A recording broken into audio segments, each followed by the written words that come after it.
Assalamu alaikum students. Today we are going to start our new chapter of C language, chapter 10, which is all about standard input and output functions.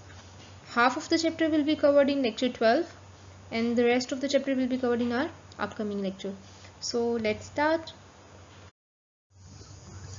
So the first topic is standard input और standard output. Standard input क्या होती है और standard output क्या होती है? सबसे पहले तो हमें ये देखना चाहिए कि स्टैंडर्ड इनपुट क्या होती है। डिवाइसेस के बारे में पहले हम देखते हैं कि किन डिवाइसेस से ये चीज़ जनरेट होती है। जब भी इनपुट को आप गेट करते हैं, इनपुट लेते हैं, किसके थ्रू? स्टैंडर्ड इनपुट डिवाइसेस के थ्रू। अब स्टैंडर्ड इनपुट डिवाइसेस कौन सी हैं? कीबोर्ड। जब भी आप कीबोर्ड से इनपुट लेंगे तो उस इनपुट को हम क्या कहेंगे? Standard input. ठीक है, such input is called standard input. Standard input device से जब भी आप इनपुट लेंगे which is considered as keyboard, keyboard से अगर आप इनपुट लेते हैं तो उस इनपुट को हम क्या कहते हैं? Standard input. In the same way जब आप किसी स्टैंडर्ड आउटपुट डिवाइस से आउटपुट जनरेट कराएंगे तो उस आउटपुट को हम क्या कहेंगे? Standard output. क्लियर? जिस स्टैंडर्ड आउटपुट डिवाइस से, स्टैंडर्ड आउटपुट डिवाइस अब किसको कंसीडर किया जाता है? मॉनिटर को। तो जब आप मॉनिटर से आउटपुट को जनरेट कराएंगे तो उस आउटपुट को हम क्या कहते हैं? Standard output.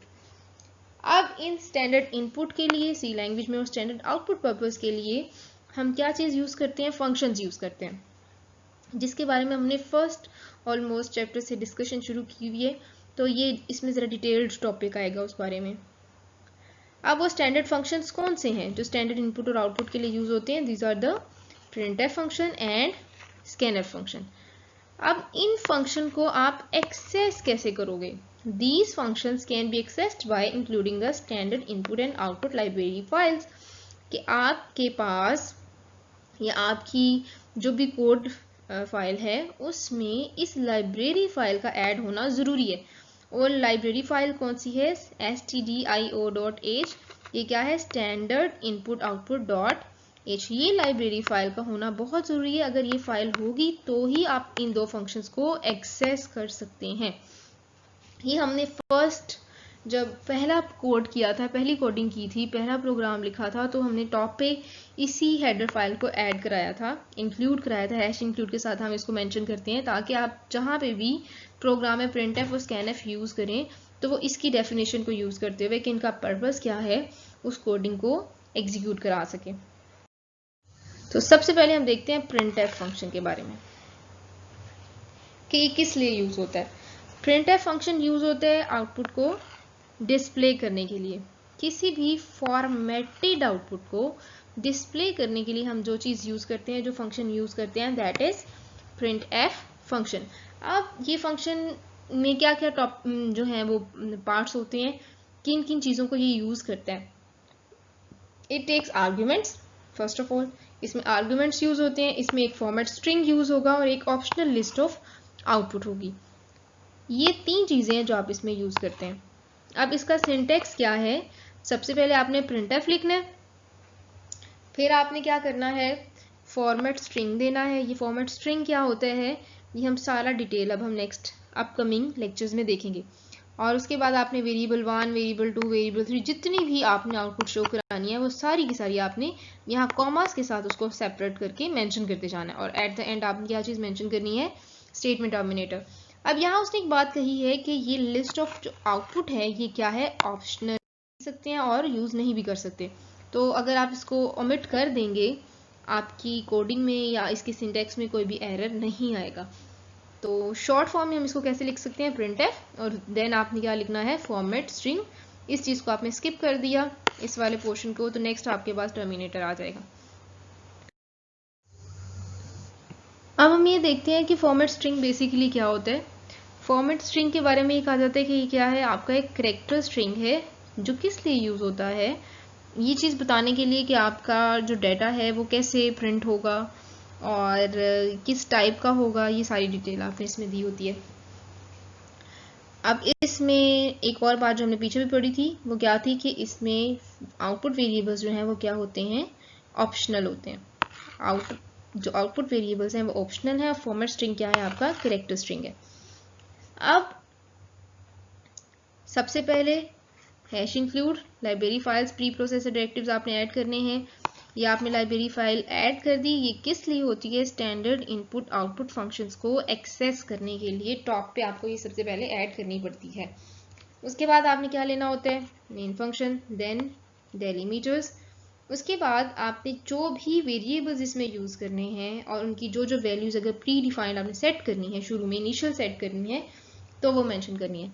अब आपने यहाँ पे सेट कर दी जी, हाइट है 5, विड्थ है जी 4, और आपने एक वेरिएबल ले लिया एरिया। एरिया क्या है, इसका फॉर्मूला क्या होता है, हाइट को जब आप विड्थ से मल्टीप्लाई कर देंगे तो आप क्या चीज़ कैलकुलेट कर सकते हैं, एरिया। और एरिया ऑफ स्क्वायर का यहाँ पे printf की डिटेल दी हुई है। अब हमने इसको अच्छी तरह देखना है, इसके लिए एग्जाम्पल दी हुई है। सबसे पहले आपने क्या लिखना है, printf, ठीक है। और उसके बाद उसने क्या कहा था, फॉर्मेट स्ट्रिंग। ये फॉर्मेट स्ट्रिंग है, ये जो कोटेशन में मेंशन हुआ है ना, area of square is equal to %d, और उसके बाद कोटेशंस क्लोज की हुई है। तो ये जो इतना पोर्शन है ये क्या है, फॉर्मेट स्ट्रिंग, जो कि मेंशन करेगा कि चीज़ एज इट इज प्रिंट होगी। ये एज इट इज प्रिंट होगा, area of square is equal to इतना पोर्शन। जब आप इसको एग्जीक्यूट कराएंगे ना तो ये ऐसे का ऐसे ही डिस्प्ले होगा। %d का क्या फंक्शन है ये हम नेक्स्ट देखते हैं। उसके बाद हम कहते हैं कि जो इसकी वैल्यू कंप्यूट होके आएगी इस फॉर्मूला में, जब आप वैल्यू पुट करते हो तो जो भी आंसर आएगा आप इस वेरिएबल को उस आंसर के इक्वल सेट कर देंगे और वो उसको यहाँ पे मेंशन करेंगे आउटपुट में, ठीक है। यहाँ पे उस वेरिएबल की आउटपुट आएगी। अब ये चीज़ क्या थी, ऑप्शनल थी। अब यहाँ पे क्योंकि हमने इसकी वैल्यू प्रिंट करानी है तो यहाँ पे मेंशन करना। अब हमने जो एक चीज़ देखी %d, फॉर्मेट स्ट्रिंग में एक चीज़ क्या थी, %d। अब वो %d क्या है, वो है फॉर्मेट स्पेसिफायर। फॉर्मेट स्पेसिफायर क्या चीज़ मेंशन करता है, it specifies a format in which the value of a variable should be displayed in screen. अब मैंने आपको ये कहा था, यहाँ आपने क्या लिखा हुआ था, राइट साइड पे एरिया लिखा हुआ था, कॉमा में आउटपुट वेरिएबल दिया हुआ था, और इस साइड पे आपने क्या किया हुआ था, %d लिखा हुआ था, जिस यहाँ पे कोटेशन क्लोज हो रही थी। अब %d क्या चीज़ मेंशन करेगा कि इस वेरिएबल की जो वैल्यू है वो कैसे प्रिंट होगी स्क्रीन पे। समझ आ गई कि इस वेरिएबल की जो वैल्यू है वो स्क्रीन पे कैसे प्रिंट होगी, किस पे डिपेंड करेगा, इस पे। This is the format specifier, जो चीज़ जो क्या स्पेसिफाई करता है कि वेरिएबल की वैल्यू स्क्रीन पे डिस्प्ले किस फॉर्मेट में होगी। अब फॉर्मेट स्ट्रिंग में सिंबल्स यूज होते हैं, ठीक है, और इन सिंबल्स को हम यूज करते हैं डाटा टाइप को शो करने के लिए भी। जैसे ये होता है इंटीजर के लिए, अगर आपने इसकी आउटपुट इंटीजर फॉर्म में शो करानी है तो आप %d लिखेंगे, अगर आपने फ्लोट में शो करानी है तो %f लिखेंगे। इस तरह से डिफरेंट स्पेसिफायर्स आपकी बुक में दिए हुए हैं। आपने इन सबको MCQ पॉइंट ऑफ व्यू से रेडी रखना है। जैसे यहाँ पे क्या दिया हुआ है, %d है, तो %d किस डेटा टाइप के लिए शो होता है, यूज होता है इंट के लिए और शॉर्ट इंट के लिए। अगर आपको फ्लोट में चाहिए आउटपुट तो आप %f लिखेंगे। मतलब अगर आपने %d दिया था ना और यहाँ एरिया लिखा हुआ था तो एरिया की वैल्यू पॉइंट्स के बिना ही देगा।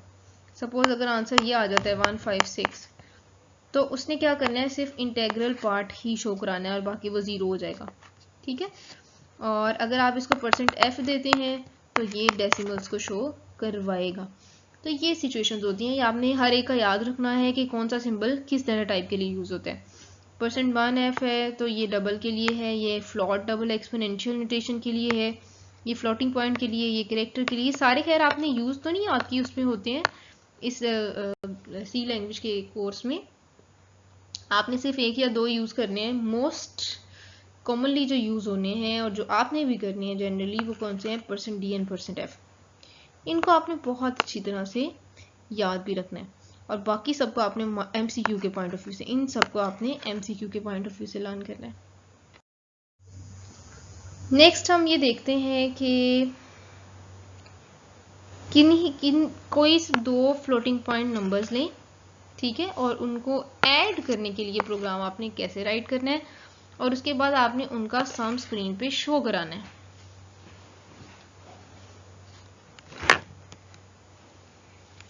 अब इसको कैसे करना है, सबसे पहला आपने स्टेप्स नहीं भूलने। सबसे पहला स्टेप क्या होता है, प्री प्रोसेसर डायरेक्टिव्स यूज करके हेडर फाइल को ऐड करने का। आपने hash include standard input output dot H ये हेडर फाइल ऐड की, मेन फंक्शन यूज किया, डेलीमीटर्स लगाई। ये 3 स्टेप्स तो सेम है हर एक कोडिंग में।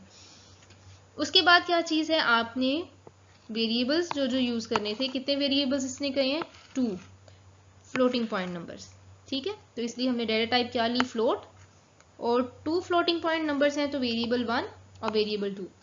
ये कंपल्शन नहीं होती कि आपने इसको जो इन्होंने लिख दिया आपने वही लिखना है, आप इसको कोई भी फॉर्म में शो कर सकते हैं, आप XYZ कर लें हम, लेकिन मोस्टली उन नेम्स को प्रेफर किया जाता है जिनसे आपकी अंडरस्टैंडिंग इजीली हो जाए, एक्सप्लेन ना जिसको करना पड़े। अब आपने क्या करना है, उसका सम भी शो करना है, तो ऑब्वियसली सम भी किसी वेरिएबल में स्टोर होगा। तो एक और चीज हमने ले ली, उसका रिजल्ट। आप इसकी जगह पे सम भी लिख सकते थे, ऐसे कोई इशू नहीं है।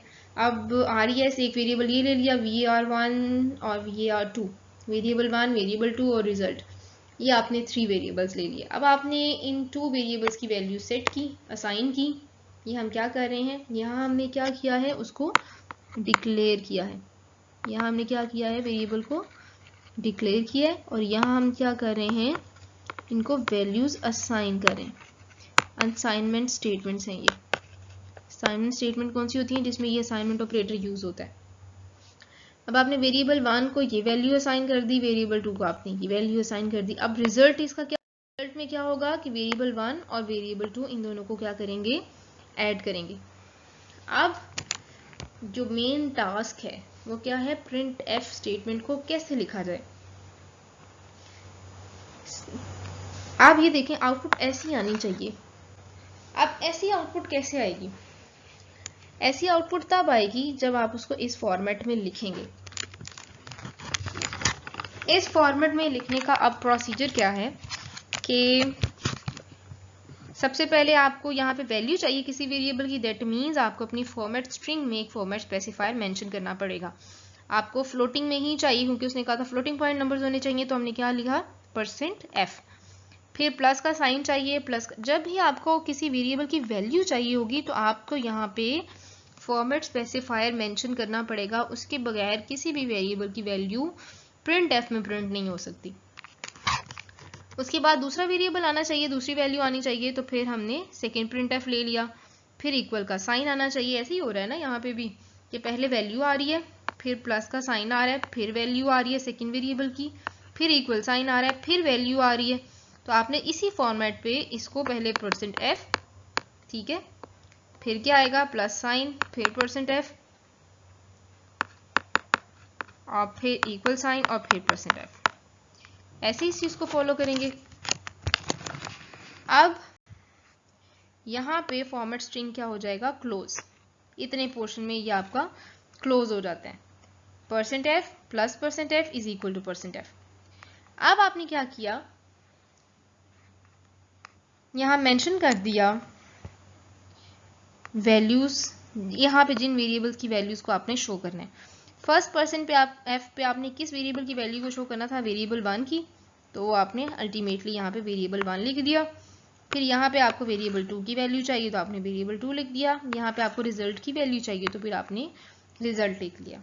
ये मेन टास्क है कि आपको समटाइम ये भी होता है कि इस तरह से स्टेटमेंट दी जाती है और ये कहा जाता है कि आप उसको इस फॉर्मेट में मेंशन करें कि प्रिंटफ स्टेटमेंट आपकी क्या बनेगी। तो ये आपने इसको अच्छे से देखना है। नेक्स्ट जो आपके लिए टास्क है वो ये है कि आपने इस आउटपुट स्टेटमेंट के अकॉर्डिंग क्या चीज़ बनानी है। आपने प्रिंटफ स्टेटमेंट चेंज कर करके लिखनी है। Addition of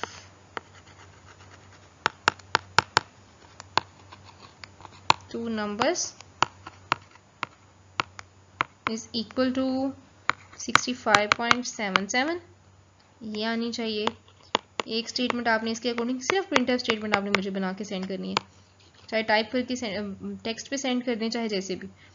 addition of variable 1 and 41.5 is equal to 65.77। Sum of 24.27 and variable 2 is equal to 65.77. Sum of